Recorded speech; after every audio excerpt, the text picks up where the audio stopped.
I've become a fan of reading the Singer work on John Hickenlooper. Please say good morning. Welcome to the radio show, Lindsey Singer. Good morning. Thanks for doing 710 KNUS.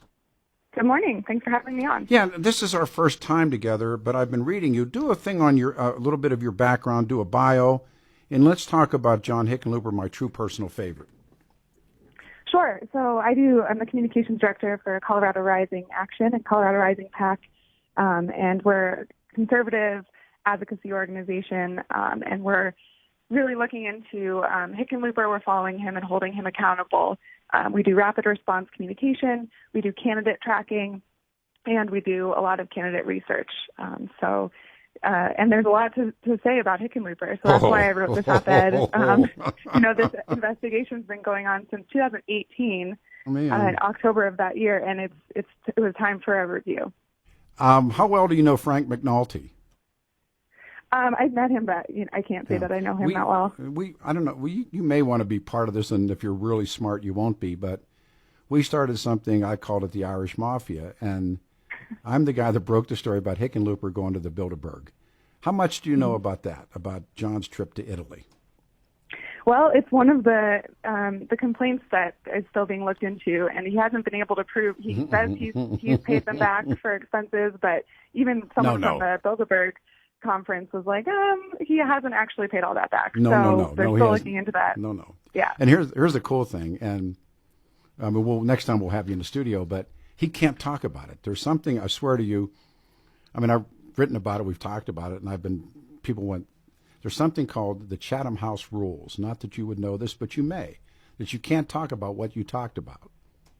And John Hickenlooper agreed. What I want to know is who asked him to show up and why they asked him to show up, and he was lying all about it. And we broke that story. And McNulty and myself, you're welcome to become an honorary member of the Irish Mafia. And then when he flew on Larry Meisel's jet, can you talk about that? Well, just to say that it's still one of the cases that they're looking into in this investigation, and the only reason that there are so few that are actually part of this investigation is because there's a statute of limitations of only a year. So the original complaint had more than 100. And even one of the commissioners, when they first got these complaints, said all 100 plus of these complaints are valid and show a pattern, but because of the statute of limitations, we're only going to look into these 6. Yeah.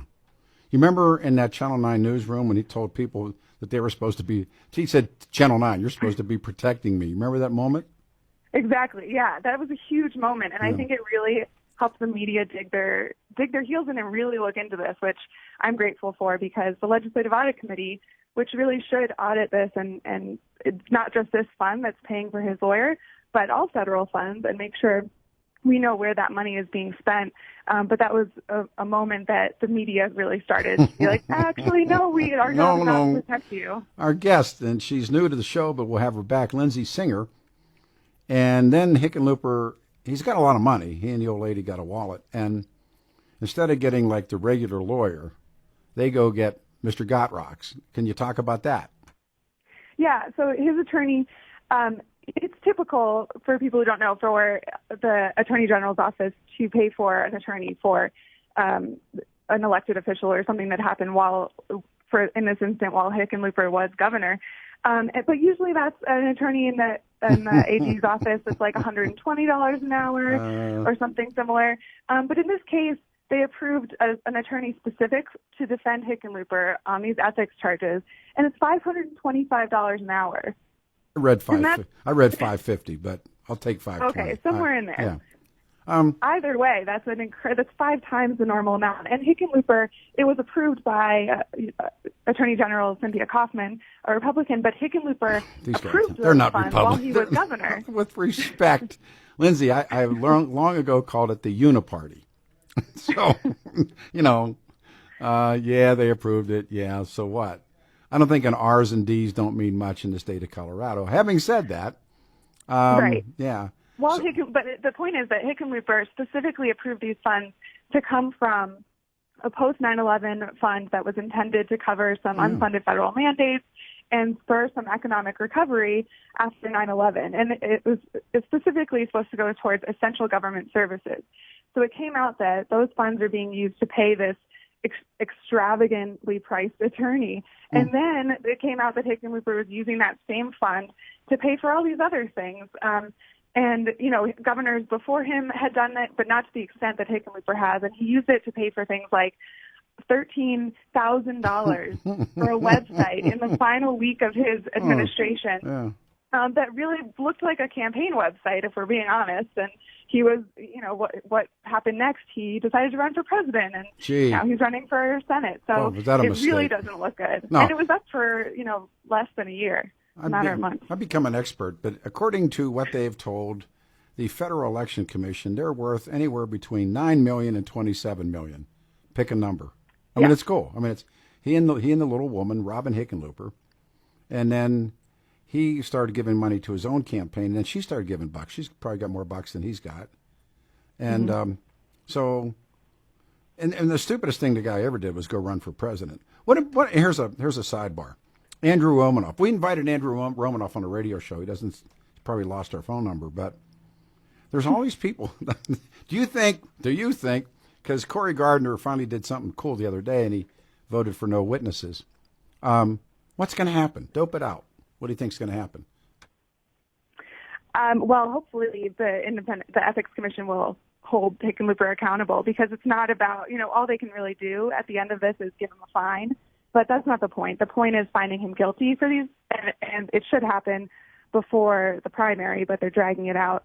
But it's about the public trust, and Hickenlooper's asking for another office, and he really should be held accountable. And you bring up Romanov, who has barely, talked about this at all. It's like all the Democrats have been given an order that they're not, they can't touch Hickenlooper. But and that doesn't really seem fair, because Hickenlooper has never been challenged. He's never had a difficult race. No. And even now, when he has this primary with, a handful of other people, and Romanov, who really, could have gained some traction if he had jumped on this, because we want him on the show. We want to help Andrew Romanov. Help me help you, Andrew Romanov. But they ran out. Nobody gives him a nickel. The money dried up immediately. Right. McNulty filed in 18. And he did that group, the Public Trust Institute. I'm a big McNulty fan. And yeah, me too. It's great. So what we ought to do?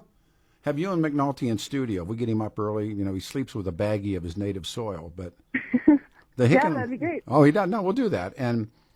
And so, finally Cory Gardner did something right, and he said no to witnesses, and that was cool. And the Hickenlooper team, but they can't find a room. Remember that when we can't find a room to hold these hearings? Right. That's why the hearing pushed out till March. Yeah. I think it's the end of March. Because they couldn't find a room when there's empty office buildings all over Denver. Oh yeah, of course. Right. We can have they need a room. I'll give them a room. We could do it at the house. Right. We're going to do a GoFundMe. Me and McNulty are going to do a GoFundMe to rent a room so they could have the inquiry into Hickenlooper's ethics. But the guy, did you see that video with that climate activist? He came up on Hickenlooper. Did you see that? I did, yeah. It was put out by the Sunrise Movement, that was funny. Which is a group that's angry at Hickenlooper because of his moderate, you see so-called moderate views. And then when his best friend's at Channel 9 and he ducks out the back door, I mean, the guy's on the ropes. And, somebody could rough him up pretty good right now. And he's got a glass jaw and he's got a short fuse. They could take him if he's got to tune Cory up too. So, well, it'll be interesting. At this hearing in March, he'll be put on the stand, which was a decision made by his lawyers, and I think that's interesting because, he'll get up there and he'll talk about how it's partisan and he'll call it frivolous, and I think we should make up a game while we're watching that hearing. How many times? Eat something every time he says frivolous or partisan. Yeah, I know. But you're a woman after my own heart. We'll get you in studio. We'll get McNulty up. And we'll bring you guys in. We should do I've been inviting, but Billy Thorpe has been inviting Andrew Romanov to come on the radio show, and we'll help him. And we've invited Cory Gardner on too, so it's kind of like deaf ears. But you're terrific. Name the organization again that you work with. Thank you. It's Colorado Rising Action and Colorado Rising PAC. So it's a PAC. Okay. let me put you on hold. You speak with Billy Thorpe, and we'll arrange for you and McNulty and everybody. We'll try and pull one off together. Lindsey, thank you. Have a great weekend. Thanks for doing the radio show. All right, Bill.